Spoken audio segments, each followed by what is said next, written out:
उसे इस तरह परेशान और घबराया हुआ देखकर सायरा ने एक गहरी सांस ली और अपनी कुर्सी से उठते हुए कहा, गुरुदेव, ये आप कैसी बातें कर रहे हैं? क्या आपको लगता है कि मैं ऐसा कोई काम करूंगी? मैंने नीलामी की इस दुनिया में इतने साल यूं ही बर्बाद नहीं किए हैं। मुझे अच्छी तरह पता है कि किसके साथ क्या करना है। सायरा की ये बात सुनकर गुरुदेव ने राहत की सांस ली और बोले, उम्मीद करता हूं कि ऐसा ही हो। मैं तो बस तुम्हें ये बताना चाहता था कि बरसों पहले मिसरोरिया शहर में क्या हुआ था। इतना कहकर गुरुदेव चुप हो गए, लेकिन सच्चाई ये थी कि वो डर गए थे कि कहीं सायरा से कोई ऐसी गलती न हो जाए जिसकी कीमत बाद में सभी को चुकानी पड़े। उधर दूसरी तरफ नीलामी महल से बाहर निकलने के बाद अमरनाथ सीधे बाजार गया। वहां से उसने कई तरह की जड़ी बूटियां खरीदी और फिर शौर्य महल लौट आया। अपने कमरे में पहुंचते ही उसने दरवाज़ा बंद किया और सारा सामान अलमारी में रख दिया। एक गहरी सांस लेकर अमरनाथ ने अपने आप से कहा, मैंने इतनी जड़ी बूटियां ले ली हैं कि अब बिना रुके कम से कम 8 महीने तक ट्रेनिंग कर सकता हूँ। हो सकता है ये 1 साल तक भी चल जाए। इतना सोचकर वो अपने बिस्तर पर लेट गया। अभी उसकी आंख लगी ही थी कि तभी दरवाजे पर किसी के आने की आहट सुनाई दी। उसने बिस्तर से ही आवाज़ लगाई, गिरा, क्या दरवाजे पर तुम हो? लेकिन कोई जवाब नहीं मिला। अमरनाथ खुद उठकर दरवाज़ा खोलने पहुंचा। जैसे ही उसने दरवाज़ा खोला, सामने खड़े व्यक्ति को देखकर वो हड़बड़ा गया। बाबा, आप इस वक्त यहाँ? क्या आपको किसी चीज़ की ज़रूरत थी? आप मुझे नीचे बुला लेते। अपने बेटे को घबराया देखकर नरेंद्र ने उसके सिर पर हाथ रखते हुए कहा, मुझे देखकर इतना परेशान होने की ज़रूरत नहीं है अमरनाथ। मैं यहाँ अपने बेटे से मिलने आया हूँ। क्या मैं सिर्फ मिलने के लिए नहीं आ सकता? अमरनाथ कुछ कह पाता उससे पहले ही नरेंद्र ने आगे कहा, मुझे पता है कि पिछले 2 महीने से तुम मुझसे बचने की कोशिश कर रहे हो। भले ही तुम्हें मुझसे कुछ ना चाहिए, लेकिन तुम मेरे बेटे हो। मैं अपनी मर्जी से तुम्हें कुछ दे सकता हूँ। ये कहकर नरेंद्र ने उसके कंधे पर हाथ रखा और दोनों कमरे में आकर बिस्तर पर बैठ गए। नरेंद्र बोले, क्या तुम आज भी खुद को उस दिन के लिए दोषी मानते हो? अगर लारा तुमसे अलग होना चाहती है तो ये उसकी बदकिस्मती है। मुझे तुम पर पूरा भरोसा है कि एक दिन तुम खुद को साबित करोगे। अपने पिता की बात सुनकर अमरनाथ का डर खत्म हो गया। उसने पूरे आत्मविश्वास के साथ कहा, हाँ बाबा, 3 साल बाद मैं ज़रूर लारा का सामना करूंगा। मैं सबको दिखा दूंगा कि मैं किसी से कम नहीं हूँ। नरेंद्र खुश तो थे, लेकिन उनके चेहरे पर चिंता की लकीरें साफ दिख रही थी। ये देखकर अमरनाथ मन ही मन समझ गया कि ये उसके लिए कितनी बड़ी चुनौती है। फिर उसने मुस्कुराकर कहा, बाबा, आप बिल्कुल चिंता मत कीजिए। कुछ चीज़ें मुझे खुद संभालनी होंगी और मैं संभाल लूंगा। अपने बेटे की बातें सुनकर नरेंद्र को बहुत अच्छा लगा। उन्होंने कहा, तुम बिल्कुल मेरी तरह हो। काश तुम्हारे दोनों बड़े भाई आज यहाँ होते। फिर उन्होंने कहा, अब मैं उस दिन का इंतज़ार कर रहा हूँ जब लारा का पूरा परिवार दोबारा हमारे पास आएगा। अमरनाथ ने भरोसे के साथ सिर हिला दिया। कमरे से बाहर जाने से पहले नरेंद्र अचानक रुके और बोले, अरे, जिस खास चीज़ के लिए मैं तुमसे मिलने आया था उसके बारे में तो बताना ही भूल गया। क्या बात है बाबा? अमरनाथ ने पूछा। नरेंद्र ने जेब से एक हरी शीशी निकाली और कहा, मैं तुम्हें ये देने आया हूँ।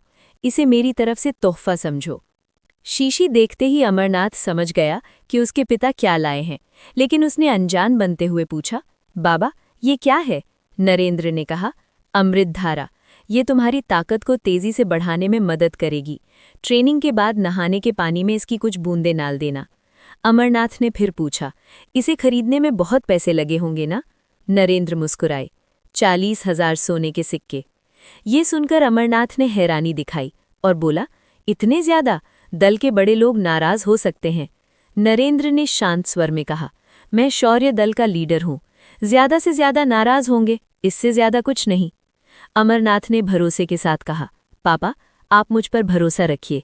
अगले साल होने वाली यूथ सेरेमनी में मेरा मुकाबला देखकर उनकी सारी नाराजगी दूर हो जाएगी।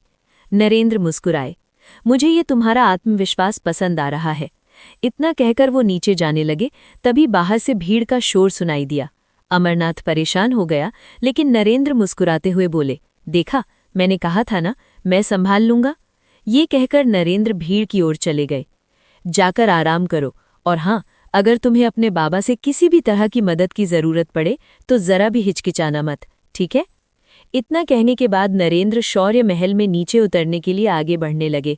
अभी उन्होंने अमरनाथ की ओर देखते हुए एक दो कदम ही बढ़ाए थे कि नीचे से शोर सुनाई दिया।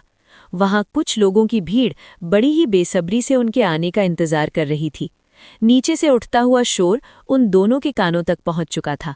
शोर सुनकर अमरनाथ के चेहरे पर चिंता साफ दिखाई दे रही थी, जबकि दूसरी ओर नरेंद्र ने उन आवाज़ों को सुनते ही अमरनाथ की तरफ देखकर हल्की मुस्कान के साथ कहा, देखा, मैंने तुमसे कहा था ना कि दल के कुछ बड़े लोग इन 40,000 सोने के सिक्कों के खर्च को लेकर थोड़ा बहुत बुरा भला कहेंगे, लेकिन इससे ज्यादा कुछ नहीं होगा।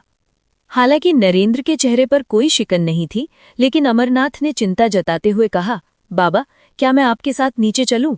अपने बेटे की फिक्र देखकर नरेंद्र ने सधे हुए स्वर में कहा, नहीं अमरनाथ, तुम्हें परेशान होने की जरूरत नहीं है। मुझे पहले से अंदाजा था कि ऐसा होगा, मैं सब संभाल लूंगा। इतना कहकर नरेंद्र भीड़ को संभालने के लिए वहां से चले गए। इधर अपने कमरे में लौटकर अमरनाथ ने अपने पिता की ओर से दी गई अमृत धारा की शीशी अपनी मेज पर रख दी। तभी उसका ध्यान कमरे के कोने की दीवार के पीछे छिपी एक परछाई पर गया। उसे पहचानते हुए अमरनाथ बोला, एरा, क्या तुम्हें छिप छिप कर लोगों की बातें सुनना अच्छा लगता है? आवाज सुनते ही एरा उसके सामने आ गई। मुस्कुराते हुए उसने सिर हिलाया और कहा, अमरनाथ, जब तुम्हारे पिता तुमसे बात कर रहे थे तब मैंने उनके चेहरे पर तुम्हें लेकर बहुत सारी उम्मीदें देखी। इरा की बात समझते हुए अमरनाथ ने हाँ में सिर हिलाया और जाकर बिस्तर पर बैठ गया। तभी इरा ने पास रखी कुर्सी खींची और उसके सामने बैठते हुए पूछा, वैसे मैं तुमसे ये पूछने आई थी कि दोपहर में तुम मुझे कहीं दिखाई नहीं दिए, उस वक्त कहाँ चले गए थे? सवाल सुनकर अमरनाथ ने नजरें चुराते हुए कहा, कहीं नहीं, बस थोड़ी देर टहलने के लिए बाहर चला गया था। उसके जवाब के अंदाज से इरा को थोड़ा शक हुआ। उसने उसके कपड़ों की खुशबू महसूस करते हुए कहा, अच्छा, तो फिर ये बताओ, तुम्हारे कपड़ों से किसी लड़की की खुशबू क्यों आ रही है? इतना सुनते ही अमरनाथ को खांसी आ गई। उसने थोड़ा रुककर कहा, मेरे कपड़ों से किसी लड़की की खुशबू कैसे आ सकती है? कमरे में रोशनी कम होने की वजह से दोनों एक दूसरे के चेहरे के भाव साफ नहीं देख पा रहे थे। अमरनाथ की घबराहट को महसूस करते ही इरा हंस पड़ी और फिर बोली, अभी थोड़ी देर पहले मैंने ये भी सुना कि तुम अंबरदल को हराने के बारे में सोच रहे थे। अगर ऐसा है तो मुझे भूलना मत, मैं हमेशा तुम्हारी मदद के लिए तैयार रहूंगी। इरा की इस फिक्र को देखकर अमरनाथ मुस्कुरा उठा। उसने प्यार से इरा के चेहरे को अपने दोनों हाथों में थाम लिया। इरा ने शरारत से पूछा, इतनी ध्यान से क्या देख रहे हो? अमरनाथ ने मुस्कुराकर कहा, बस तुम्हारी आंखों में ये देख रहा हूं कि तुम्हें मेरी कितनी परवाह है। कुछ पल बाद इरा ने गंभीर होकर कहा, वैसे मुझे लगता है कि अंबरदल में लारा का ट्रेनर अधीरा ही उसे बिगाड़ रहा है। सब कहते हैं कि वो बहुत अच्छा ट्रेनर है, लेकिन मुझे तो ऐसा बिल्कुल नहीं लगता।